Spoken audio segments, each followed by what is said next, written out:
Hi everyone. We'd like to start with a short introduction of ourselves. My name is Ole Christian Knudsen.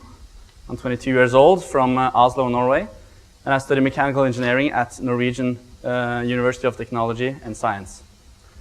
Science and Technology, sorry. I actually just recently became a member of EWB NTNU in February 2014.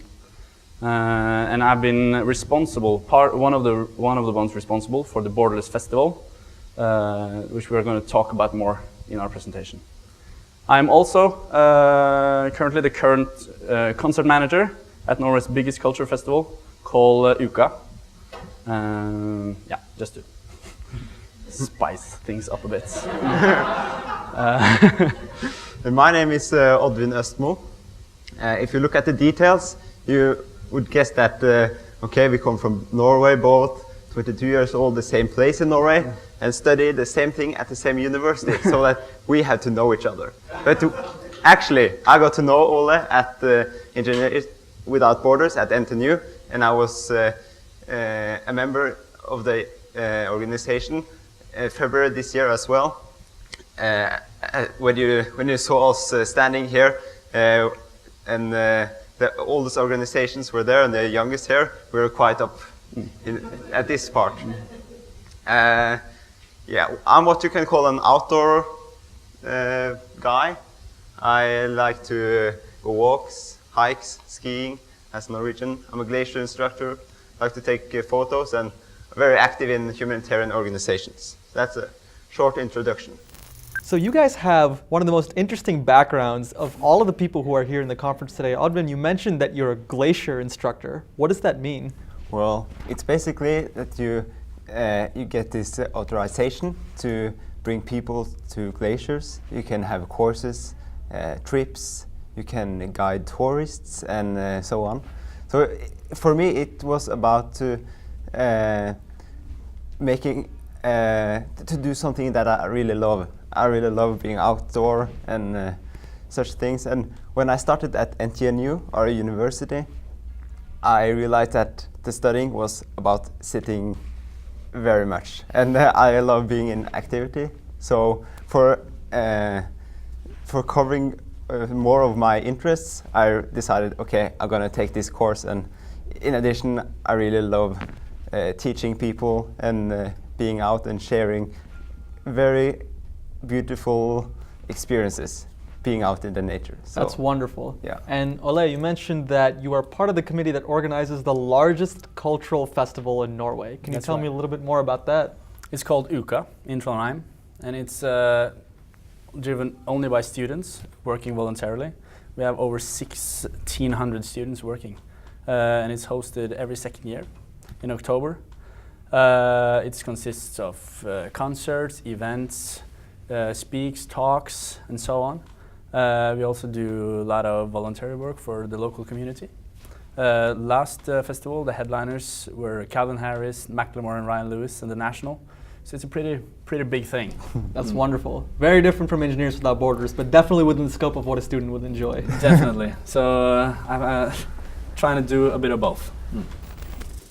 A little bit about EWB NTNU, because that are really the what you call it, the chapter that we represent, and it first started in 2009 when just a group of friends got together and have heard of Engineers Without Borders, and they thought that they would do the same.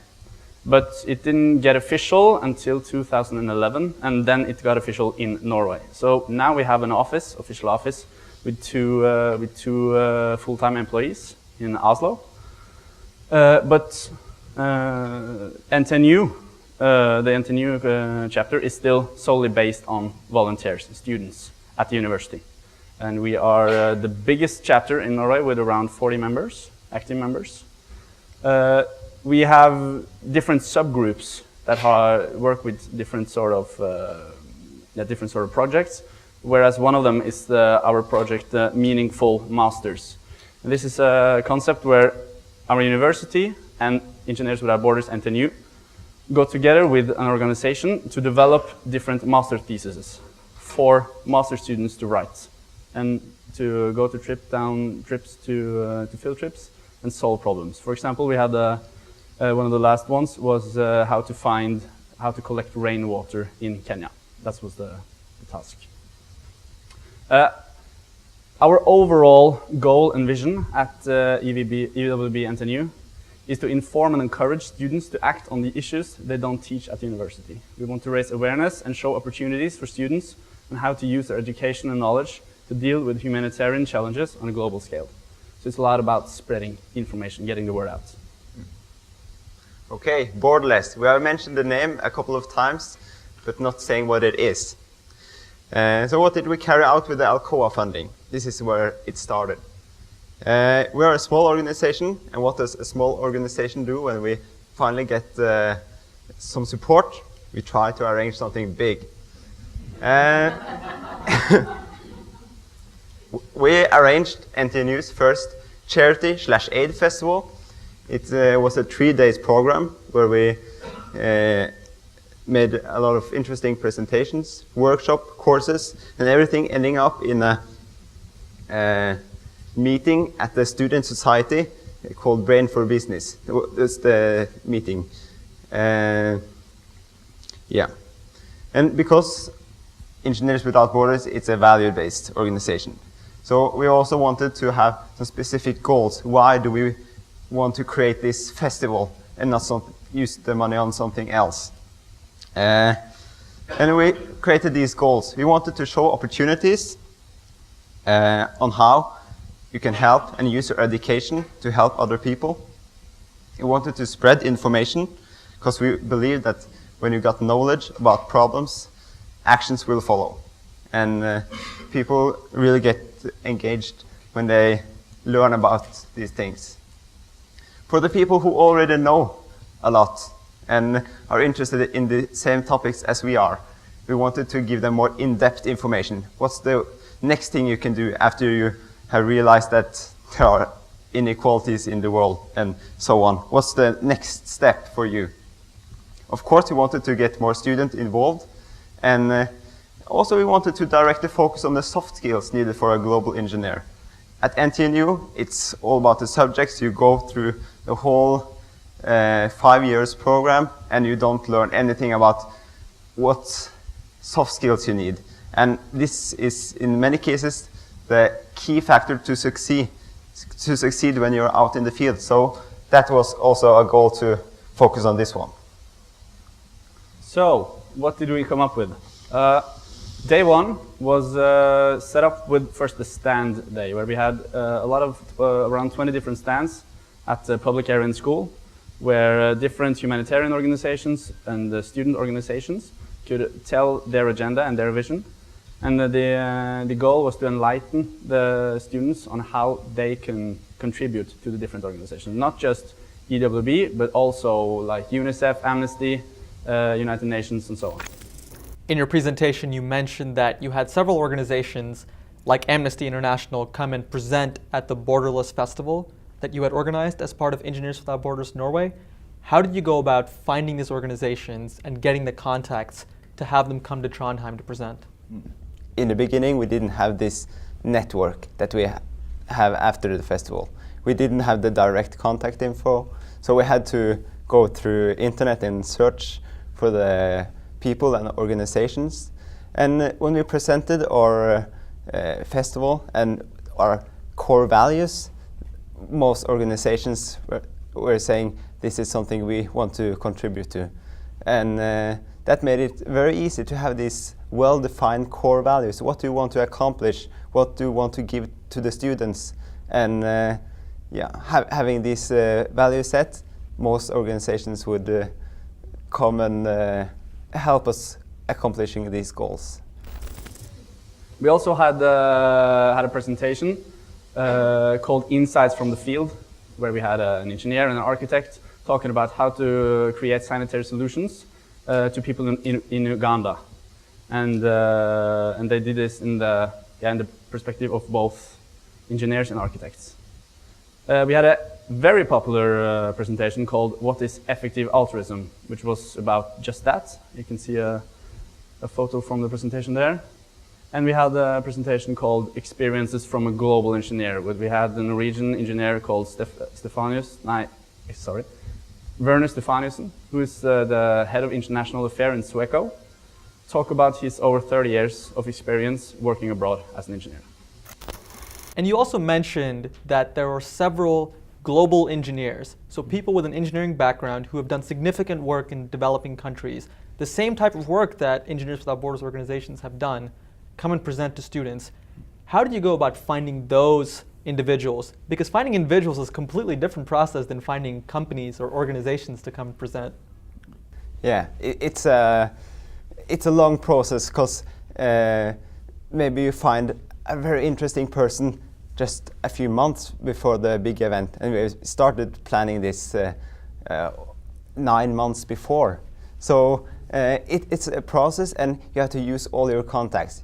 You talk about the events with friends and families and other events that you go to with the Engineers Without Borders, and we exchange information, and suddenly someone saying, I know a guy, he has spent 30 years of his career looking for water in Africa, not through any organizations, but just really passion for it, and then we can find him and call him and ask him if he wants to join. And just using your network, and it takes time, but now our network is expanded, and hopefully it will get easier in the future. So day one was, in summary, inviting different organizations that wants to contribute to the same cause as we do. Day two is focusing on the engineering tasks. And we had a lot of interesting presentations and workshops this day. The first presentation was, the topic was all big changes start with yourself. We invited the dean at the NTNU. We invited the leader of Engineers Without Borders, Norway. And we also got a global engineer that has been working in the slums in Kenya. And they all talked about you have to start with a wish to do something yourself. That's where everything starts. We had another presentation was together with the Norwegian Church Aid. They have engineers as well, and we invited one of the engineers to talk about a project they had in South Sudan about facilitating sanitation to 6,000 refugees. We invited the Norway's first hydrogeologist to the presentation called Water is Power.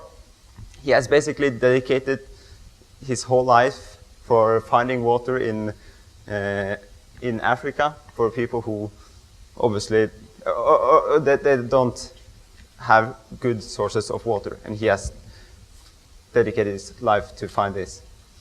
We had a very popular workshop where we invited a consulting company where they presented a case from the field, and the students got to solve this together with them. And the Meaningful Masters program, some of the students that have been on field trips, had some presentations as well. The last day was, first of all, we had an introduction course from Engineers Without Borders Norway on how to become a global engineer with a hands-on course. It was very popular. We had our CEO, Bjørn Nissen, in cooperation with Jan Olav, held this course. It was a great success.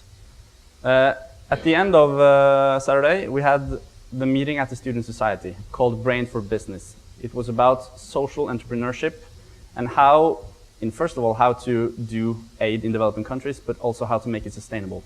We had the social entrepreneur behind Leech of Light, Ilak Diaz, come in and tell about his ideas and his business, and it was really inspiring. So, what did we achieve making this festival? Obviously, we haven't gone out to the field like so many of the others of you have done, but we have really started to build a name for ourselves at NTNU. We originally was a really small organization.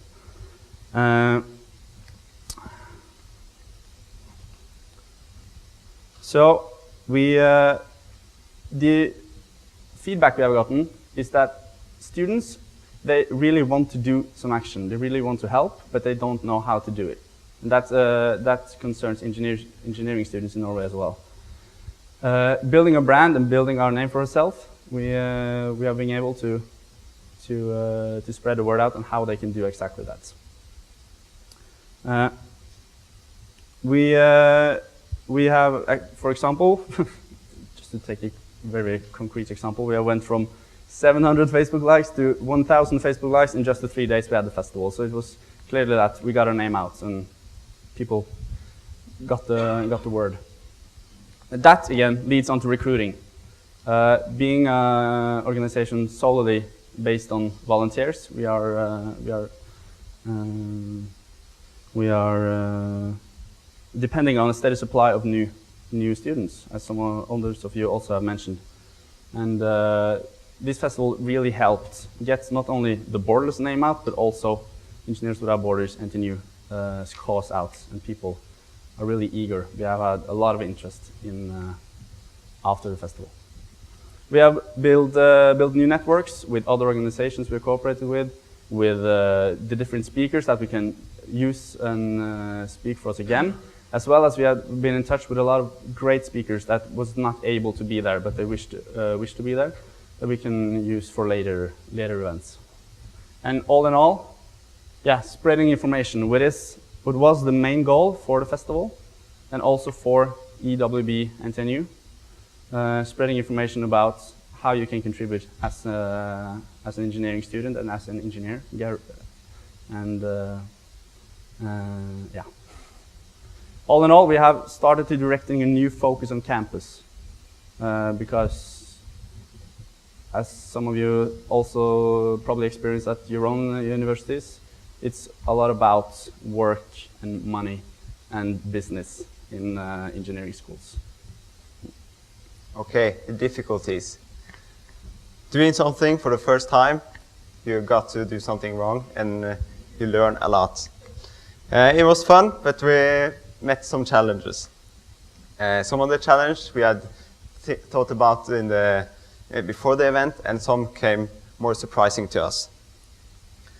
First, catching people's interest and engagement.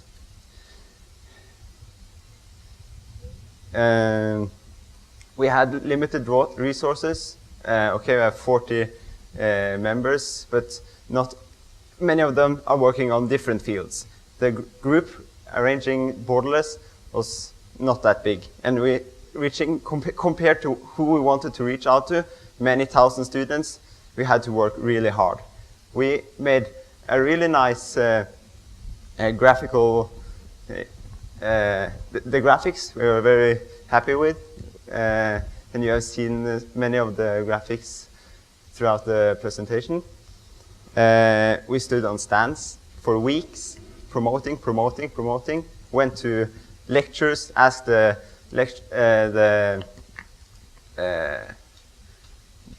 speaker if we could promote in that lecture, because it would be relevant, and so on and so on. Another problem was getting people to prioritize their time. You saw our program. It was big. We had from the morning to the evening so many things you could attend, and how would people have time for this? We thought that having a big program, it was a good thing, because then you will there will be something for everyone in the audience. But what we found out was that people just go to the most interesting things. We think everything is interesting, but everyone is not like us. So yeah, that was we didn't think too much about that before we got to experience it. And we have a hard time distinguishing ourselves from other organizations. There are so many different organizations at NTNU, and everyone wants to take the students' attention, and you really have to fight to get it. So what have we learned? I already mentioned a bit, a tight schedule, less is more. we had too much program, and shortening down the duration will make it more effective in our use. Getting people's time is a tough market. They have to prioritize, and this is connected to the first one. We haven't arranged anything big until now, and we have discovered that we have reached out to a whole new group of people. When you just arrange the small things, which we have done for a few years, all the members and maybe a few friends of the members will come.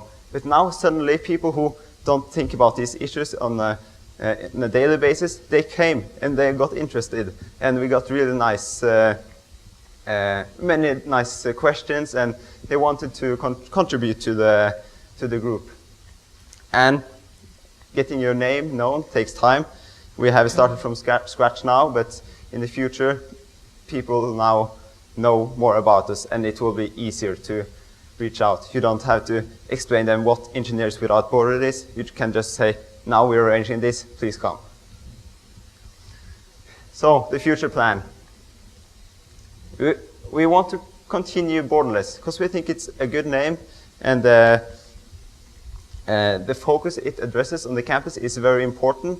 We don't hear much about this in on a daily basis, so we really want to continue it, but we have to change the format a bit, as I've said, with shortening it down. And instead, we can focus on few quality speakers, like Ilak Diaz, the Leader of Light man. It was a really good success, and we want to continue getting high quality speakers. That's really appealing to our target group. We also found that a trend among the students is they don't know much about this. They want to learn, but they don't know yet. And having the low threshold events where they can come and learn would be, we think that would be very good for our audience. And what we got the best feedbacks on was the workshop and courses we arranged. It was, the students like to get hands-on experience, and first they got a story from someone who has been out working in the field, and then they get a problem and try to solve it, and then they have a very, very nice discussion afterwards. So, both me, Advin, and all the others arrangers have had a lot of personal outcome from arranging this festival. We are really getting a perspective on what we can do with our education, and not only drill for oil in the North Sea. We have developed a lot of skills that we wouldn't learn at the university without doing this. We get to meet a lot of interesting people, both from EWB, other students, and presenters. And we have got the chance to address the focus and in our own student environment, and affect what people are concerned about.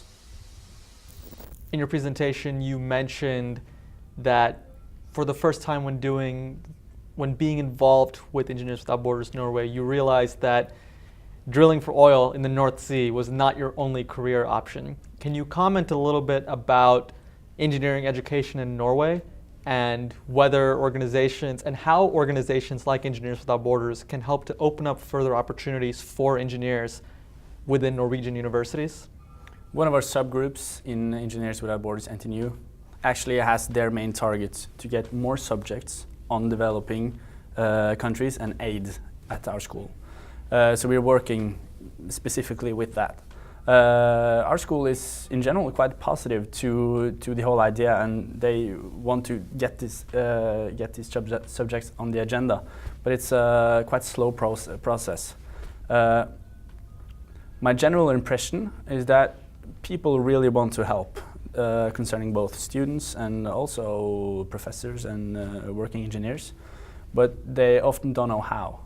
So doing what we do, creating the Borderless Festival, and spreading the word out that it's actually possible, but maybe also giving people a bit more realistic expectations on what it's all about is really helpful to actually get something done. So to sum it all up, Borderless was without a doubt a huge success, but it was difficult. The success was that we did accomplish our goals, and we did reach out with our message, and we built a name for ourselves, and we got to show all the students what kind of different opportunities they have as engineers to help. But the problem was not so much the content, but much more the format of the festival, and we have to experience that to acknowledge it. So for further presentations, for further events, we know that now. Mm-hmm. So we are very thankful to Alcoa because of the funding. We can say that that was the direct cause of getting our organization from like a really small organization to a known organization on our university. It has created opportunities, it has showed possibilities, and yeah, we have grown as an organization, and we could not do it without this funding. That was the direct cause. We have learned a lot, but the experience is now within our organization. We will continue doing this, but making it better and develop it and reach out to even more in the future. Thank you.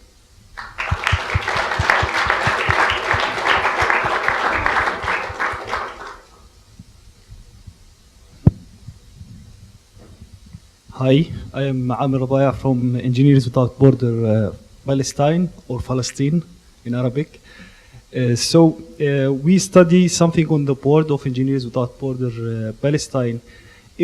And that's why I'm asking you if we need to go for the schools before the university, or to expand that experience that you get in the university. Do you think that Engineers Without Border can play a role before the universities, some activities before that to do that transaction between, not to start at the university. You think from high school or and such? Yeah, maybe that's, I want to know what you feel about that. Is that necessary, or doing, starting from the university is good until now? I think to inspire and engage people, students, kids, we can of course go to even younger people just to create that spark. But on the other hand, if you actually want to do something, you are in need of some actual qualifications, and we get that at the university. But to create the spark, of course. Yeah. Mm-hmm. I mean, to start something before doing things on ground, maybe educational level with the schools, or giving some instruction, get some thoughts about engineering work. Hi, I'm Vigan from EWB Kosovo, and Amir here went one step back. I'm thinking for one step after. Do you think you can make Borderless really borderless? I mean, invite students from other countries and join the festival and share their experiences, and maybe other professors from other countries to give lectures in these sessions you organize? Yes. Ideally, that would be great. But what we have learned, as Odin said in the beginning, is that the first thing we thought when we got the Alcoa funding was, let's do something big and great. But we have to grow with it. So we have to make the crowd acknowledge our brand name and start in the small. But on a long-term basis, yeah, definitely. Yeah. We got some international speakers to get and talk, but we have to. We can't rush it. Mm.